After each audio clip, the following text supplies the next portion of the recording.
Hey guys, welcome to part 2 of the restoration and upgrade of my Compaq Deskpro XL 466 computer. This is a 486DX266 machine that I picked up a little while ago for some retro gaming fun. If you haven't yet seen part 1, go back and watch that for the initial exploration, cleanup, and the beginning of the restoration. In this video, we'll complete the restoration, give the machine some much needed gaming upgrades, and just get it looking and working the way I want it to for the years to come. This is going to be a long one, so let's go! Now, before we get started, I don't ask for this very often, but if you do like my videos, be sure to click the like button below, and subscribe if you want. It really does help me out with YouTube's algorithms.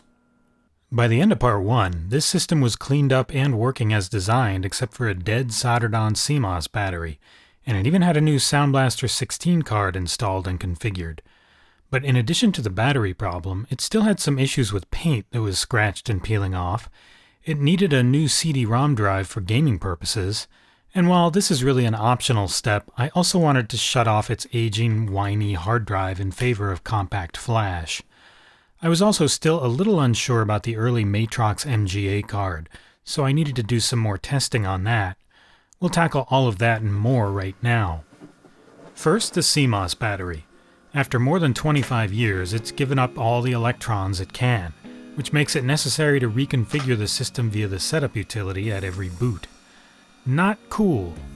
This machine shipped with a BR2335 lithium battery that's soldered onto the motherboard via 3 pins. This is a simple 3-volt coin battery that should be interchangeable with any number of others. The problem is just that it's not easily replaced, but we're going to fix that too. As always, I spent more time than necessary considering my options before settling on the most obvious. I ordered a CR2032 battery holder from DigiKey, a tall one to make sure clearance for any other motherboard components was not an issue, and I just bought a battery from my local Walgreens. Now, if you're not familiar with these batteries, the number just refers to the physical size, and as long as I'm putting in a battery holder, I can pick whatever size 3-volt coin battery I want. I think it makes sense to just pick the most common one with a similar capacity to the original. As for the prefix, well, the difference is the chemistry. BR batteries are a little more tolerant of high temperatures, but others with this system have used CR2032s successfully. If I need a BR2032, I can just order one, and we're making it a drop-in replacement. I carefully desoldered the original battery and pulled it out of the motherboard, which wasn't too difficult. The original battery had 3 legs, but 2 of them were on the positive terminal and were really just one big connection. The new battery holder has 2 legs, one positive and one negative, which is fine. I just left one hole empty. The distance between the pins on the holder was actually much closer to what the motherboard needed than I had measured. I had expected to have to bend the pins a bit more, but when I tried doing a dry run inserting the pins into the board, they just didn't fit. I tried cleaning any residual solder out of the holes in the board, but the pins in this holder were just too thick. I tried filing them down, but after about half an hour of this, ended up having to take a Dremel to them. And even with a burr grinder at 1700 RPM, it took me about 20 minutes to grind enough metal off these tiny little pins to get them in there. I didn't know they were making battery holder pins out of vibranium these days. Anyway, I finally got it installed, soldered it in place, reinstalled the motherboard and attached everything to it, then fired the machine up. Here's the first boot. Obviously, I knew I'd still need to go through this once since it hadn't yet been able to save the configuration. I did that, and here's the second boot. Success! The machine now boots normally, and if the battery ever dies again, I can just pull it out and put in a fresh one. Task 1, done. This computer's already better than new. Now, on to the paint. I showed in the first video how damaged the case was, and while I've never painted a case before, this was just unacceptable. Something had to be done. Luckily, there were no dents, bending, or physical damage to the metal, just the paint, so I thought that it was a project I could do. I'm a pretty handy guy around the house. Painting is not a foreign concept to me, although spray painting isn't something I'm all that used to. Before we get into the process itself, let's talk a little bit about the color of these old machines. and what I did to try to color match my Deskpro XL. It used to be common to almost insultingly call the average PC beige. They were beige boxes. Apple used this to some effect when making fun of PCs in their late 90s marketing, though ironically they were one of the few companies whose computers actually were beige for quite some time. Hey, did you ever ask anybody what their favorite color is? I'm sure you have, or people have asked you. It's not the most interesting question, but how many times do you say beige? Never.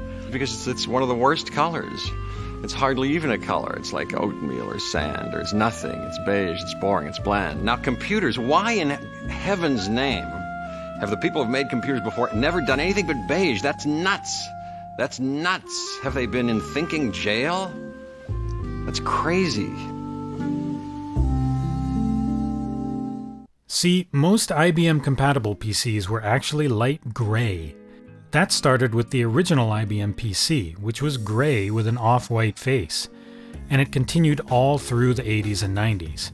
I feel like you can pretty easily see this in some of the ads I posted from that era in Part 1. Even on this degraded, scanned media, these machines usually look either off-white or gray unless they're under very warm light. Here's a Vogon's thread about this too, and they also figured this out. One guy there even had a Deskpro EN, and he calculated its color to be an almost totally neutral gray. If you watch the movie The Terminal, this model is all over the place, and it sure looks gray there. But it is a newer model than the XL, so it could be a little different color. The problem I had is that the only photos I could find of the Deskpro XL when new looked like they were shot under very warm light, so it just looks orange no matter what.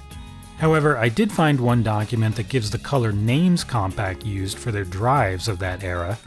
The dark color you see on my machine is clam gray, while the light color intended to match the case is beach gray, not beige. This didn't really help me that much though, because I can't just run out and buy a rattle can of Compaq Beach Gray at the hardware store. And as we've seen, not all grays are 100% neutral, including gray paint. Most PCs also did yellow over time, some worse than others. So even machines that were originally gray now may look beige, or beige-ish. That may even be true for my Deskpro XL, but it's hard to tell. One thing I can see is that the drive covers on my Deskpro are very slightly different colors. You'll see later on too that the Compaq CD-ROM drive I bought leans much more towards the red than the greenish gray my Deskpro's drive covers currently are. But this is a little later model, and I'm not sure if it represents the exact colors that would have been in my Deskpro. Or maybe that's what clam gray is really supposed to look like. I don't know. I also tried looking at whatever new photos of the Deskpro XL that I could find, but the lighting is just too inconsistent among them, and some of them may have yellowed too. The long-winded point I'm making here is that in 2021, it's impossible to really know what the color of this machine is supposed to be absent some kind of official Compaq production document describing the content of their various grays. So I set out to just try to find a color that would work, something that looks right, whether or not it actually is. And I knew I'd never 100% color match the front of the case, which is unpainted plastic, but I wanted a color that at least complemented it and gave the least amount of contrast. I took some photos with me to 3 different hardware stores and picked out 3 colors I thought might work: Ivory Bisque, Glacier Gray, and yes, Smoky Beige. Those were the most neutral off-white, the lightest gray, and the least brown beige I could find.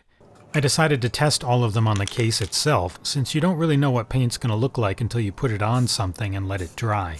I quickly masked the front of the case using some painter's tape and kitchen plastic wrap. I took the case outside and just sprayed a few spots. Don't worry about my graffiti tagger technique here, it's just a quick test. It seemed clear to me that one color was the immediate winner, but I also looked at it after drying for 24 hours. And yep, the winning color was smoky beige. In certain light, it was hard to even tell where I'd painted it. If I were doing this in 1994 when this thing was new, I really doubt this color would have won out. But in 2021, with me trying to just match the computer's current look, it did. That glacier gray, by the way, was just too blue, as I had feared. I tried to remove the front face in order to fully paint the metal case, but I ran into a roadblock with these light extenders that run from the power supply to the front of the case. These are just for the power, drive activity, and network activity lights. I could not figure out how to detach these from the case without breaking them. I had hoped that when I got all the screws out, they'd just slide out from the front of the case, but they didn't budge. They're also stuck to the side of the case with a super strong adhesive, so they're not coming off the opposite way either. This seems like some kind of acrylic, and it's old, so I worried about brittleness and didn't want to force it. I decided to just properly mask up the front and leave it on. This time I used several layers of painter's tape to both mask and hold on to several more layers of a plastic drop cloth that I'd cut to fit the case. It ended up working like a charm. Best masking job I've ever done. I took the case back out to my backyard, sanded it down to rough it up. There's no real need to go down to bare metal. And got to painting. The paint I bought is that paint and primer in one stuff, so I didn't bother with a separate primer. I sprayed at least 4, maybe 5 light coats, following the instructions on the can. Apologies for the cloudy video here. For the tests I had wrapped the camera in plastic wrap for protection, but for the full painting I had actually put a sandwich bag over it because it just seemed easier.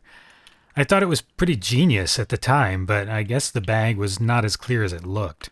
This paint has a satin finish, which I think is a little too shiny for a computer case, and is also really good at showing any flaws in your painting technique. So I waited a couple days and then sprayed 4 coats of a matte clear coat. I waited an hour or so to remove the masking. You really want to do that as soon as you can. Then a couple more days before really using the case. And voila! I think it turned out really well, and I'm quite happy with it. The beige is definitely a bit redder than the original color, which clearly is a little greenish, and probably always was. But it's pretty close, and the overall look is about 1,000,000% better than it was. So a definite success. Job number 2 done. While I was waiting for the paint and clear coat to fully cure, I decided to check out the CD-ROM drive I'd ordered and received. This is a Compaq IDE CD-ROM drive, which I'd bought hoping to match the color of my floppy and other drive covers. Again, clam gray and all that. The seller labeled it as untested, which, pro tip here, means broken. But it only cost me $5, and I figured if worse came to worse, $5 just for that dark gray bezel probably wasn't a bad deal in itself. I could probably find another drive I could fit it on. But I had some confidence that I could probably fix whatever was wrong with the drive. CD-ROM drives are surprisingly robust. They don't break all that often, and when they do, it's usually one of only a few common and easily fixable things that go wrong. I hooked the drive up to the computer to test it. Unfortunately, I didn't film this part, and unsurprisingly it didn't eject, though I could hear the motor whirring. So I sat down, opened it up, and sure enough, the eject motor belt had turned to goo. This is the worst way drive belts can fail, but luckily it's just a small one, so not too much to clean up and very easy to replace. I got back out my alcohol swabs and a couple of toothpicks and cleaned all of the sticky belt residue off the drive and take-up wheels, as well as the surrounding area. Then I installed a new belt. I tested out the mechanism by hand and it seemed like everything was engaging and turning like it was supposed to. I did a little bit more light cleaning as long as I was inside the drive and then sealed it back up, making sure I left the drive tray open. The laser mechanism was in the open position, and there's no easy way to get both it and the drive door in the closed position by hand, so best to just let the drive do it when powered on. Luckily, I found someone still selling newly manufactured drive rails for older Compaqs on eBay, so I bought a couple sets just in case I ever do add a 5¼ drive. This is another little annoyance I'd forgotten about on older PCs. You usually couldn't just screw drives right into the drive cage, even though they're all a standard size. Stock up on these while you can. I can't imagine producing these as a money-making business. I decided to try connecting both IDE devices I was planning to use, my CF card and CD-ROM drive, and then set them up more or less together to save some time. This is never a great idea with an old computer. When I first turned on the machine, the CD drive immediately sucked in the drive door and I could hear it looking for a disk. I pressed eject and it spat the door right back out. So, good result there. Unfortunately, the computer initially did not want to cooperate with recognizing both devices. I swapped cables around, tried both devices individually, rechecked my jumper settings, reseated everything multiple times, and finally the IDE interface seemed to just come alive. It eventually recognized both devices, and once it did, it was totally reliable. It did it every time from then on, with any cable. With both drives now at least recognized, I needed to actually get drivers for the CD-ROM loaded at boot time, which also meant setting up that CF card as a hard drive. CompactFlash cards were sort of the original SSDs. They're commonly used in embedded devices for that purpose, and they're supposed to actually use the IDE standard, meaning all you should need is a cheap adapter like this to make one work. That's unless you have an original PC or XT class machine. You can watch my video on that too. Or, and this is a bit of foreshadowing here, unless your CF card or adapter actually isn't fully IDE compliant. In fact, this was the start of a whole bunch of problems for me. My original plan was to clone the SCSI drive to the CF card and run off that, and I may still clone it one day just to preserve it, but I realized it was going to be a lot of effort for basically no benefit. All that drive has on it that's of interest to me is Windows 95, and it's Windows 95A, the initial release, and it seems to be a pretty encrusted installation of it at this point. It also has multiple system folders, Windows 95 server and client folders, and other stuff that I don't think is needed, but that I also don't think I can just delete. It's about 450 megabytes worth of stuff, and that's with basically no interesting programs installed. So instead, I'll just be putting new installs of DOS and Windows on the card, then installing whatever software I want myself, either with a real CD or using a virtual machine on my modern desktop. Of course, I'll keep this SCSI drive physically in the computer, since it's not really a retro system without a whining, scratchy, spinning hard drive. But I'll still be turning it off unless I feel like showing it off to someone. First, I ended up installing DOS 6.22 to the CF card in a virtual machine on my modern PC because on the Deskpro itself, the install disks just kept telling me the card was unusable.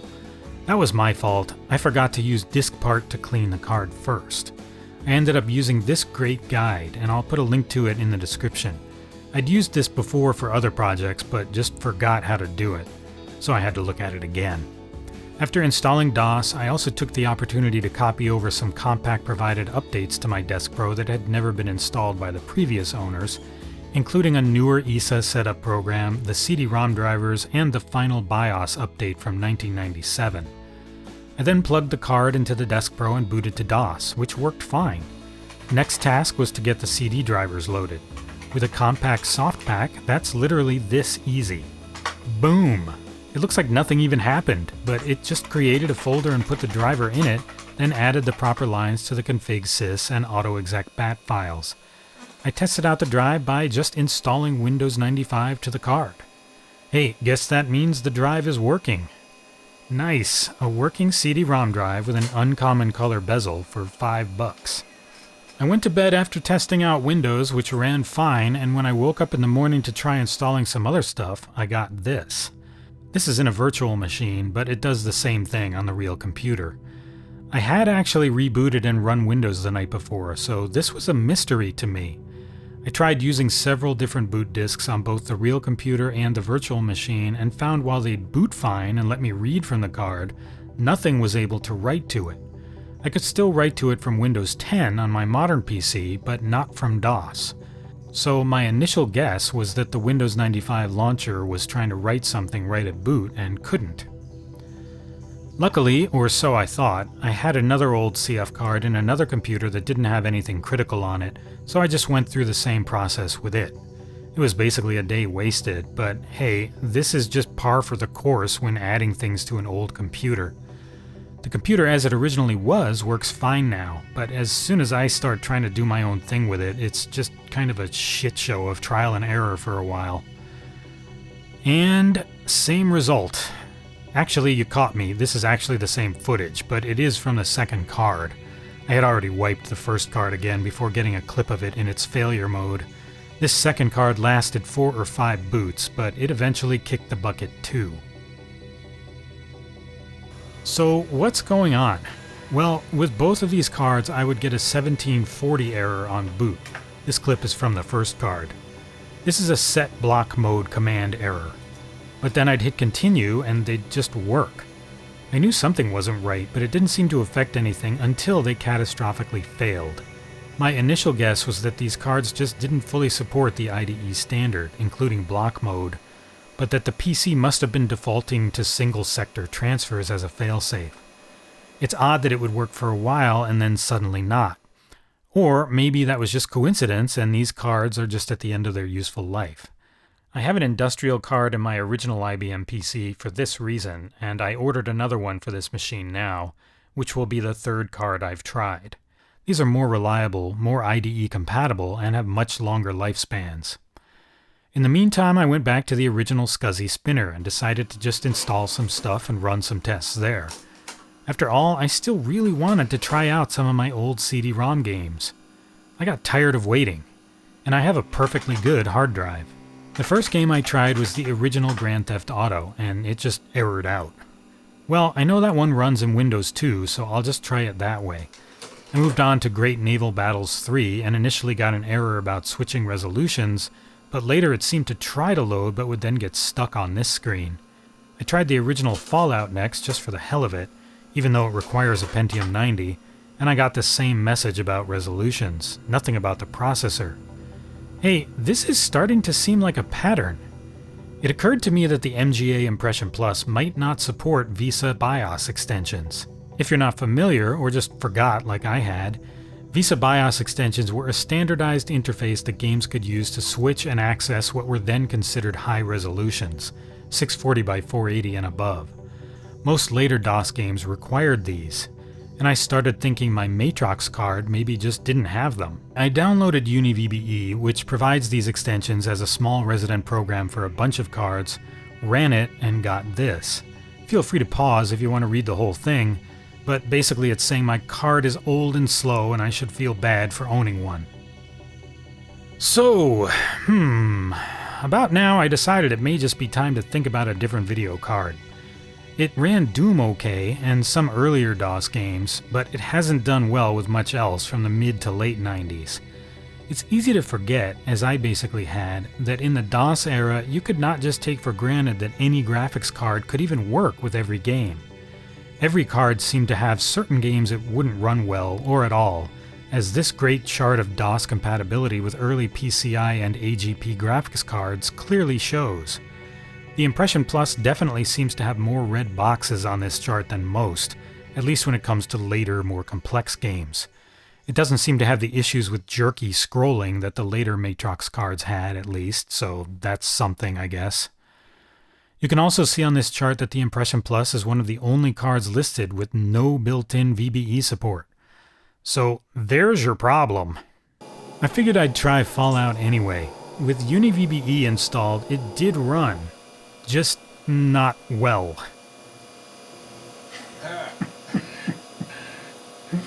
Here. Good. I mean, it does technically require a Pentium 90, so what did I expect?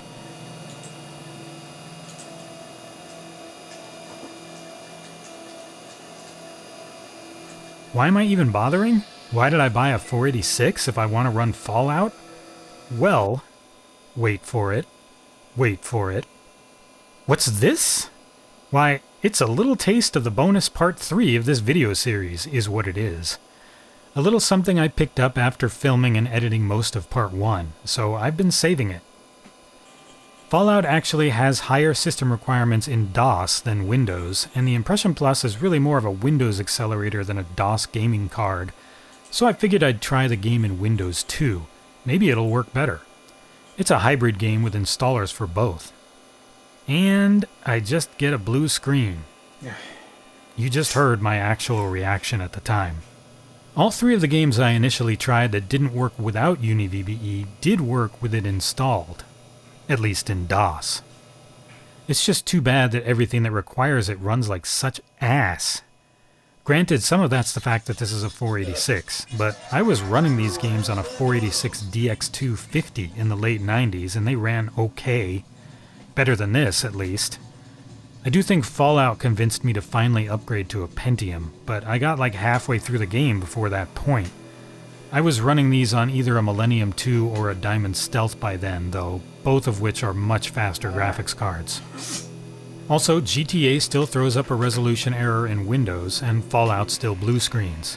so some stuff still just doesn't work, especially in Windows. And yes, I have the latest drivers. So at this point, it seemed obvious to me that this card is not actually going to work for my purposes, and I decided to just order something else. But, while we wait for that, let's take a look at and document what this card was really made for. On Vogons, I found a copy of the 3D SuperPack disc that would have originally shipped with the Impression Plus.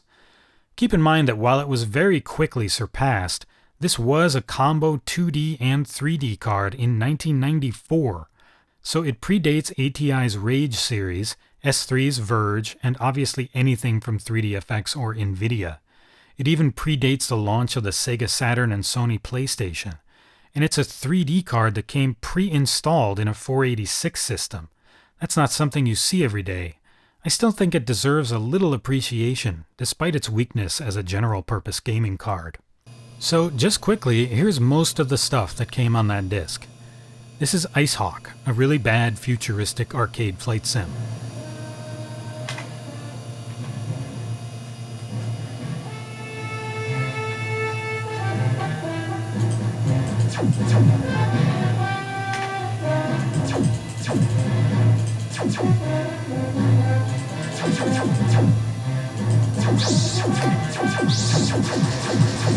Here's Cento, a really bad fighting game.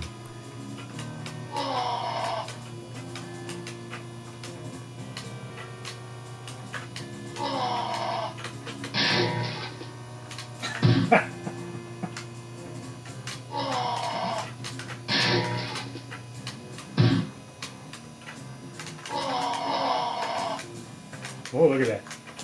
And this is supposed to be Spectre, but it just hangs my system on the title screen. I can't even Control-Alt-Delete out of it. Well, this card is very slightly different than the retail Impression Plus, so maybe it's got something to do with that. I don't think Compaq actually bundled this disc with this system. This is Renderware, which is actually the 3D development environment that the included games were made from. There are several demos that apparently show different types of 3D effects you can do.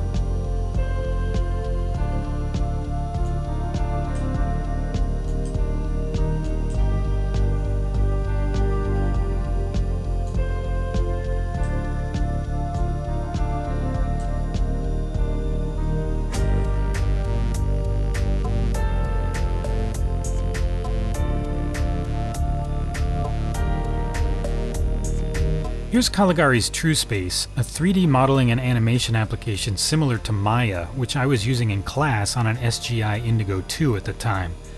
I had no idea Windows even had something like this in 1994.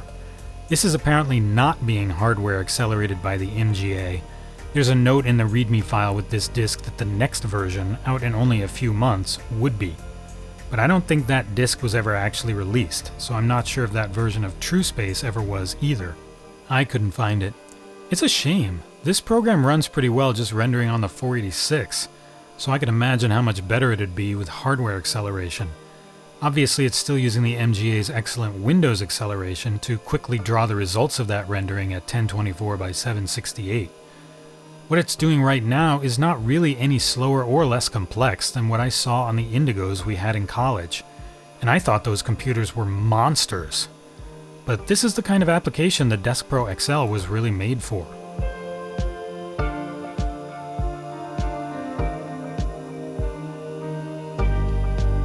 And that's probably about the extent of what I want to do with my Impression Plus. I did run some actual DOS benchmarks on it and compared them to similar systems in Phil's Ultimate VGA benchmark database, and it's a horror show. 13.7 in 3D Bench 1.0C, that should be more like 40. 10.3 FPS in Doom is about 15 FPS too low. 5.2 FPS in Quake isn't too far off, but it's still nothing to brag about. Most of these comparison systems had either S3 or Cirrus Logic graphics. And look at this, only 869 characters per millisecond in Landmark. A Millennium G200 on a 486 will do close to 14,000. So yeah, this card is just slow in DOS. So hey, look! I managed to find a new graphics card in 2021. Well, if I can't get an RTX 3070, I guess an S3 Verge will have to do. Seriously though, when you build a retro PC, there's a level in upgrading at which I think you do lose the point of what you were originally trying to do. And I wanted a 486 for some 1990s DOS and early Windows gaming. I have an Athlon XP system with a GeForce 4 for 2000s era Windows 98 and XP gaming. The temptation to upgrade everything until you've just got a more modern computer is strong, so I tried to stick with something period accurate, warts and all. The Verge chipset was introduced in 1995, so it's only a year removed from when my PC itself was produced. It makes sense as something I'd have actually put in this system at the time, and it's one of the most compatible and fastest DOS cards ever made.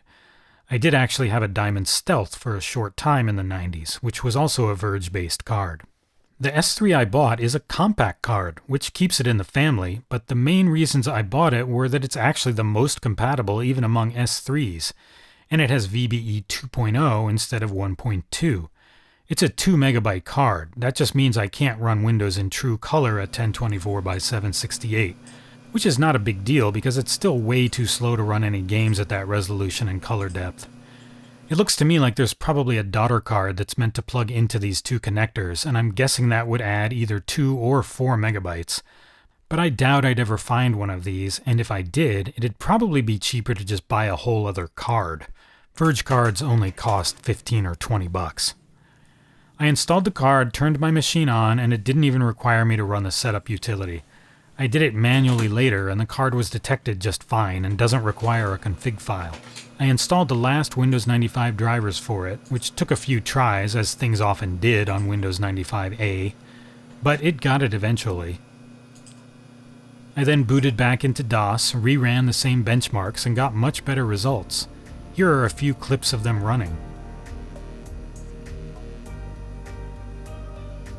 And a handy chart of my own to show you the improvement over the Impression Plus. Feel free to pause if you want to study that. The chart shows a relative share of 100% for each test. You can also just look at the raw numbers. Quake seems more CPU constrained than the other benchmarks, so the difference wasn't quite as dramatic there as the others. That'll be true of some games, probably especially simulation games like SimCity or Transport Tycoon. But 8.1 FPS is better than any other 486 on Phil's chart, so I'm happy.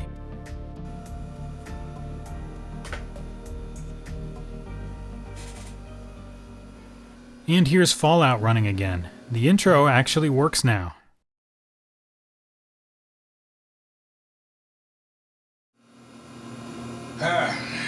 You're here. Good. We've got a problem. A big one. The controllers. Getting into gameplay, still not great, but a lot better. This is honestly the way I played a big chunk of the game back when it was first released, on a 486 with a similar graphics card. Fallout was not an action game, so if it's a little slow, no big deal. Shit.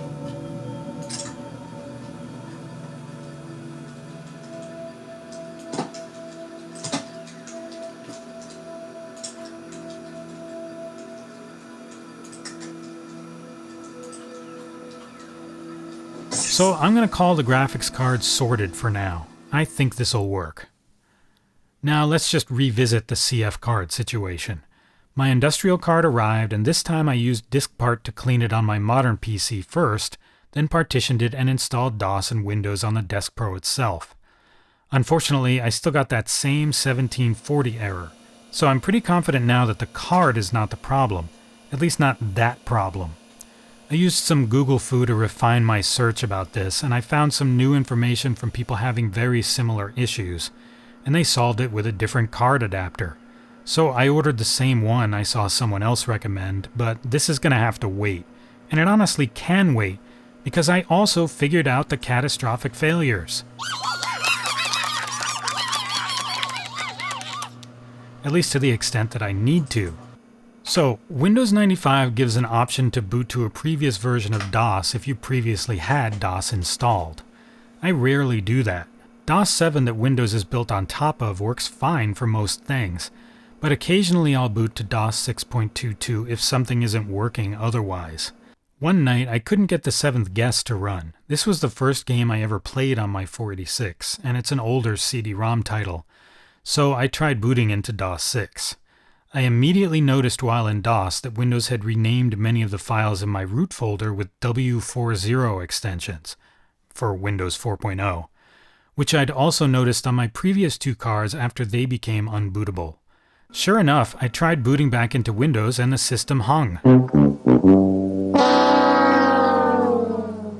This was kind of a eureka moment when I realized that somehow booting to DOS 6 was causing Windows to lock up on the next reboot.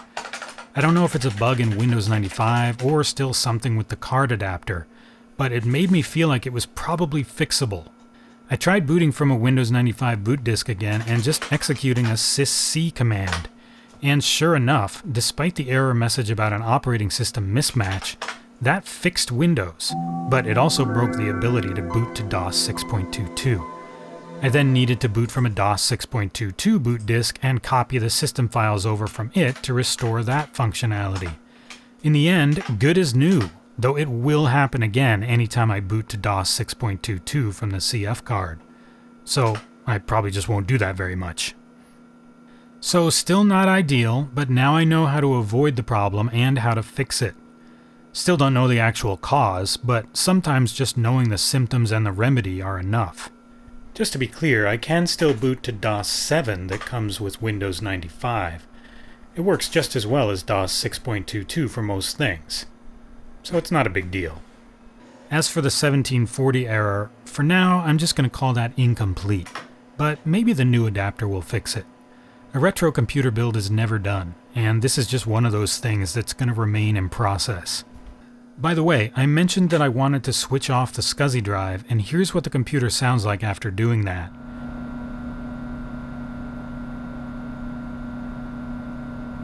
At this point, I've gotten so used to the hard drive sound that it's a little weird without it, but it's definitely quieter. Here's the original Close Combat, a game I've owned since its release and which doesn't work on modern 64-bit Windows. I love this game, and it was pretty revolutionary at the time, modeling real-time battles down to the individual soldier and their mental state, ammunition level, and more. It was really advanced AI, and still is. It's also got some amazing sound effects, which can be pretty brutal.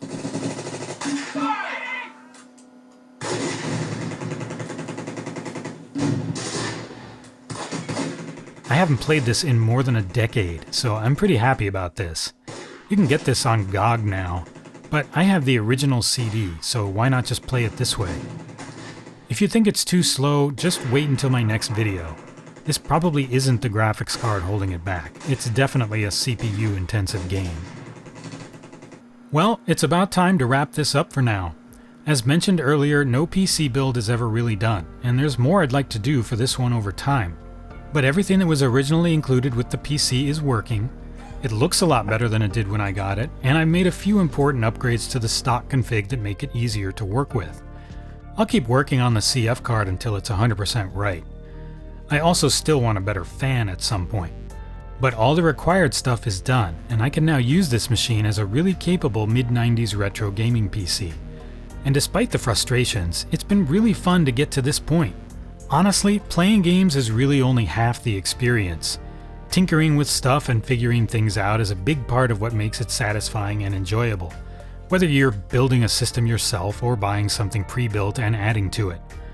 That's become kind of a lost experience on modern computers. We've become spoiled by standardization. So I hope this has inspired you to do the same. It's an adventure, and it doesn't have to be an expensive one, or at least not too expensive. Don't forget to watch for the bonus video coming up, in which I install and test something? If you've been paying attention at all, you probably know what. But for those of you who don't, just tune in and I think you'll be pleasantly surprised. Until then, I'll see you guys next time.